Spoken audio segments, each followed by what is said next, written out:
For the disturbance. मोबाईलच्या प्रॉब्लेममुळे काही technical प्रॉब्लेममुळे आपलं लेक्चरमध्येच कट झालेलं आहे. तर आपण डिस्कस करत होतो कॅरेक्टरिस्टिक्स ऑफ डायरेक्शन्स. त्यातला second point, it ensures maximum contribution of individuals. It coordinates group efforts. It provides stability. It helps to achieve the objectives of organization. It provides balance in organisation. म्हणजे काय, तर डायरेक्शनमुळं नेमकं आपल्या या ऑर्गनायझेशनला काय फायदे होतात, त्याचे वैशिष्ट्य म्हणजे थोडक्यात त्याचे फायदे आहेत किंवा त्याच्यामुळे आपल्याला काय मदत होते ते इथं दिलेले आहेत. ते पॉईंट वाईज आपण बघणार आहोत. जसं की पहिलं बघितलं आपण, it is a managerial function. Direction हे नेहमी सुपिरियर टू लोअर अथॉरिटीकडे येत असते. त्यानंतर it ensures maximum contribution of individuals. म्हणजे प्रत्येकाचं जे काही कॉन्ट्रीब्युशन आहे ते यामध्ये मॅक्झिमम होण्यासाठी आपल्याला मदत मिळते जर योग्य डायरेक्शन असेल तर. योग्य डायरेक्शनमुळे आणखी एक गोष्ट घडते, तर ते काय आहे, इट कोऑर्डिनेट्स ग्रुप एफर्ट्स. म्हणजे एखाद्या कामामध्ये अनेक ग्रुप्स असतील किंवा अनेक जण मिळून एखादं काम करत असतील, तर त्या सगळ्यांचे जे प्रयत्न आहेत त्यांच्यामध्ये एक कोऑर्डिनेशन राहतं जर डायरेक्शन योग्य असेल तर.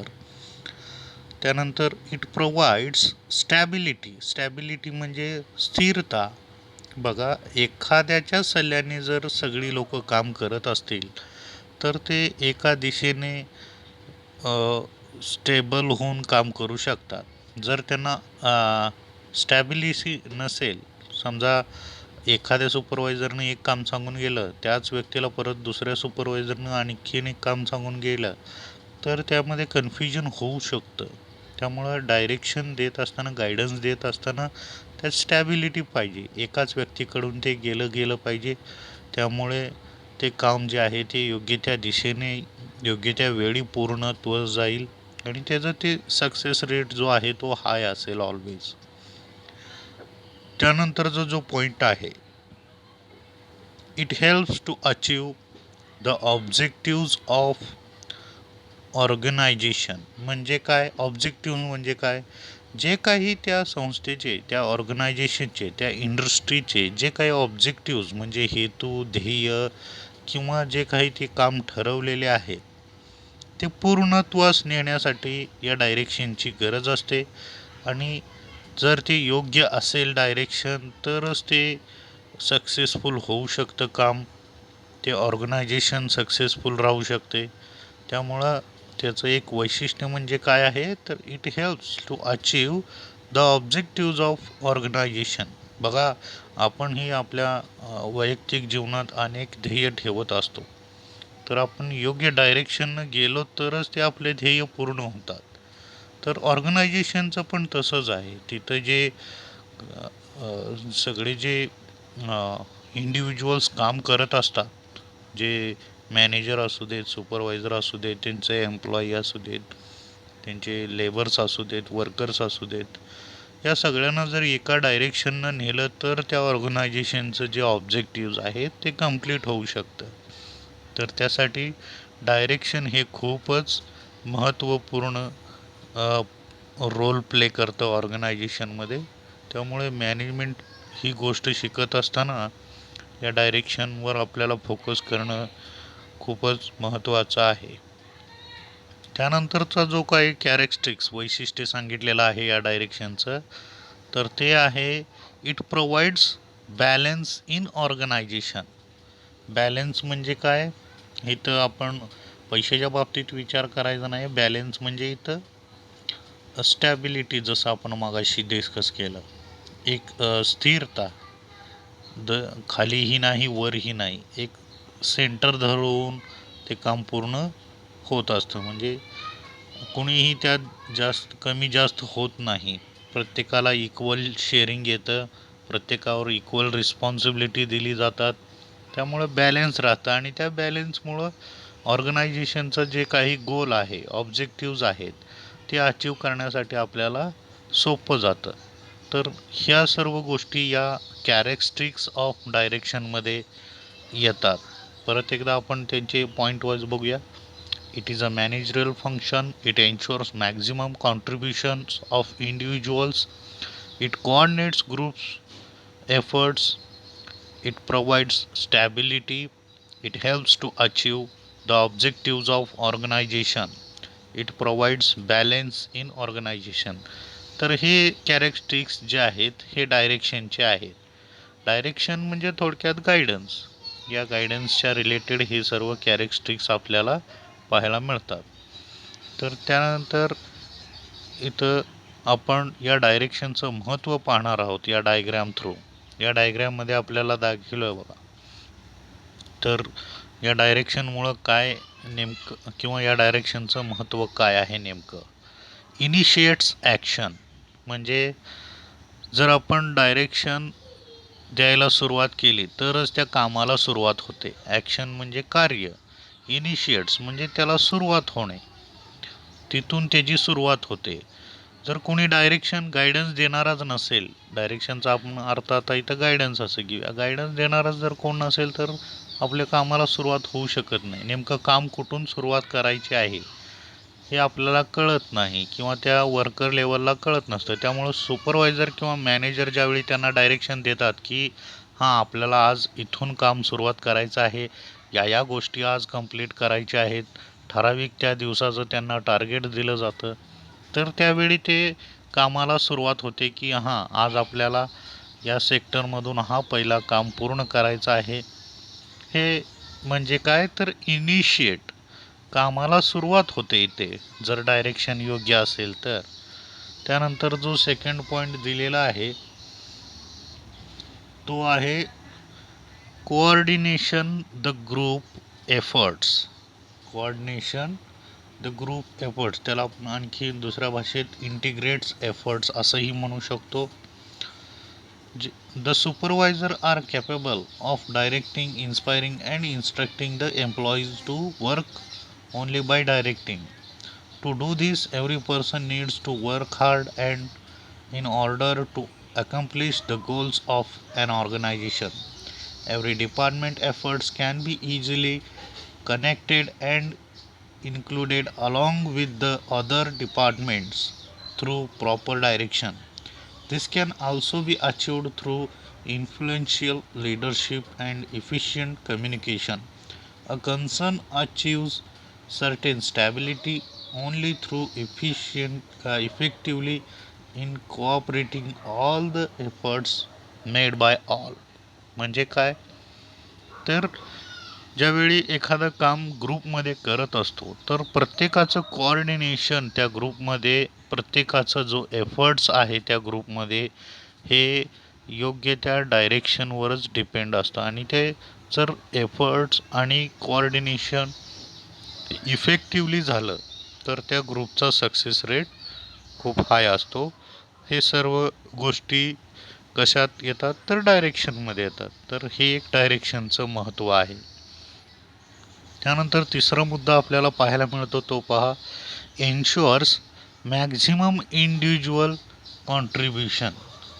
काय आहे तिसरा मुद्दा, एन्श्युअर्स मॅक्झिमम इंडिव्हिज्युअल कॉन्ट्रीब्युशन. म्हणजे यातून आपल्याला मागाशी जसं पॉईंट बघितला आपण कॅरेक्टरिस्टिक्समध्ये, तोच इथं पुढं हायलाईट झालेला आहे की प्रत्येकावर जी जबाबदारी दिलेली आहे त्या डायरेक्शनमुळं त्यांची जबाबदारी वाढते आणि त्यांचं कॉन्ट्रीब्युशन पण वाढतो. त्यांना जर वाटलं की हां आपण खरंच चांगलं काम करतो आहोत, योग्य डायरेक्शननं काम करत आहोत, तर त्यांचंही आपल्याला खूप जास्त मदत होते ते काम पूर्ण करण्यासाठी. त्यानंतर आणखीन इथे एक पॉईंट दिलेला आहे बघा, helps to achieve the objectives.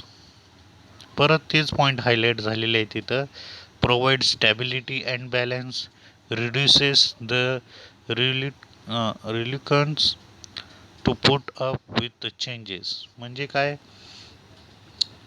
एखाद्या चुकीच्या डायरेक्शनमुळं जे मिस्टेक्स होतात आणि ते काम रिपीटेडली करायला लागतं तर ते या गोष्टीमुळे थांबू शकतं. स्टॅबिलिटी आपल्याला या डायरेक्शनमुळे प्रोव्हाइड होतं. त्यामुळं ही खूप महत्त्वाची गोष्ट आहे. डायरेक्शन किंवा थोडक्यात गाईडलाईन्स ही खूप महत्त्वाची गोष्ट आहे.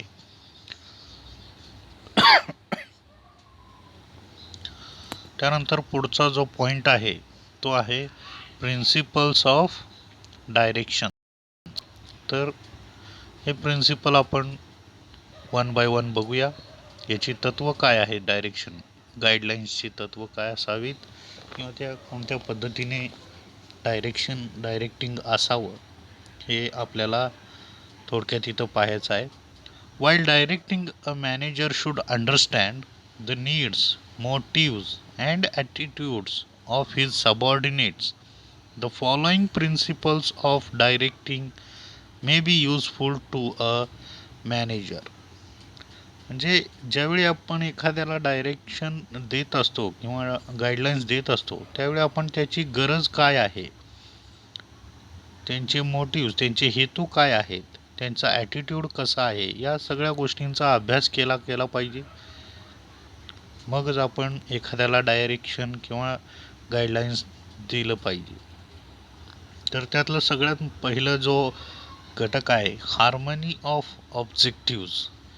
Harmony. The management should coordinate the individuals objectives with the organizational objectives. म्हणजे काय, तर त्या मॅनेजमेंटनं प्रत्येकाचे जे ऑब्जेक्टिव्ज आहेत तिथं काम करणाऱ्यांचे, तर त्यांचे जे ऑब्जेक्टिव्ह कोऑर्डिनेट कशाशी झालं पाहिजेत, तर ऑर्गनायझेशन जे ऑब्जेक्टिव्ज आहेत त्याच्याशी त्यांचं कोऑर्डिनेशन झालं पाहिजे. And organization have their own objectives. म्हणजे त्यांचेही स्वतःचे काही ऑब्जेक्टिव्ज असतील तर त्याच्याशी त्यांचं ते कोऑर्डिनेशन झालं पाहिजे.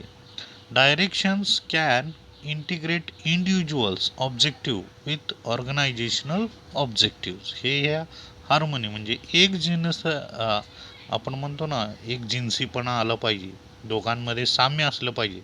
जे तिथं काम करणार आहेत त्यांचंही ध्येय तेच असलं पाहिजे आणि जी संस्था आहे जिथं ते काम करत आहेत त्यांचंही ध्येय तेच असलं पाहिजे.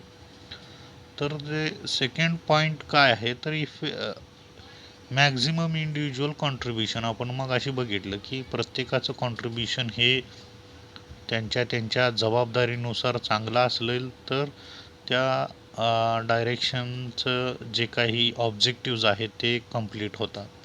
तर त्यानंतर इफेक्टिव्ह कम्युनिकेशन. इफेक्टिव्ह कम्युनिकेशनमुळे काय होतं, तर जे आपल्याला इन्फॉर्मेशन्स नेक्स्ट पर्सनला फॉरवर्ड करायची असते तर ते लवकरात लवकर समजली जाते आणि त्यानुसार काम लवकर होतं.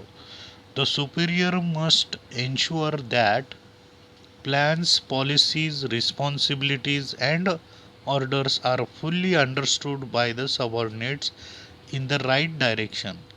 म्हणजे तुमचं जर कम्युनिकेशन इफेक्टिव्ह असेल तर तुम्ही जे गायडन्स त्यांना देणार आहात ते योग्य पद्धतीने कळेल त्यांना. तुम्ही सांगितलात त्यांना या पद्धतीनं काम करायचं आहे तर त्यांना ते समजलंय का नाही हेही बघणं गरजेचं आहे आणि त्यासाठी आपलं कम्युनिकेशन हे इफेक्टिव्ह असलं पाहिजे. त्यानंतर इफिशियंट कंट्रोल हा मुद्दा आपण पाहणार आहोत as a principles of directions. तर तुमचा जो कंट्रोल आहे, सुपरविजन जो आहे तो पण डायरेक्ट असलं पाहिजे. Manager should have direct relationship with their subordinates. म्हणजे मॅनेजरचं जे काही कॉन्टॅक्ट आहे, कम्युनिकेशन जे आहे ते त्यांच्या सबऑर्डिनेट्सशी डायरेक्ट असलं पाहिजे. Face to face communication and personal touch with the subordinate will ensure successful direction. मग डायरेक्शन करत असताना जर आपण फेस टू फेस कम्युनिकेशन केलं तर आपलं कंट्रोल कसं असू शकतं, इफिशियंट होऊ शकतं. किंवा command or unity of direction याला आपण म्हणू शकतो. An employee should receive order and instruction only from one superior. म्हणजे तिथं जे काम करणारे व्यक्ती आहेत त्यांना जे मिळणारे ऑर्डर्स आहेत त्यांचा जो कंट्रोल आहे तो एकाच सुपिरियरकडे असलं पाहिजेत. त्यामुळे त्यांना कन्फ्युजन होणार नाही. या गोष्टींचं आपण हे प्रिन्सिपल्स ऑफ डायरेक्शनमध्ये आपण फॉलो केलं पाहिजे. युनिटी ऑफ डायरेक्शन और कमांड हाही त्याचाच एक भाग आहे जे आपण आता बघितलं. इफ नॉट सो, जर तसं होत नसेल, एकच सुपिरियर नसेल देर may be indiscipline and confusion among the subordinates and disorder will ensure. मग यामुळं काय घडतं, तर मग असे आपण जसं डिस्कस केलं, वेगवेगळे व्यक्ती वेगवेगळे डायरेक्शन देऊन जाणार, गाईडलाईन्स देऊन जाणार. ते काम करणाऱ्या व्यक्तीला कन्फ्युजन क्रिएट होतं आणि ते ऑर्गनायझेशनचा जो गोल आहे, जो त्या इंडिव्हिज्युअलचा पण गोल आहे, तो अचीव करायला कमी पडतो. त्यानंतर फॉलोअप असलं पाहिजे, ज्यालाच आपण फीडबॅक इन्फॉर्मेशन म्हणतो. फीडबॅक नेहमी घेतलं गेलं पाहिजे.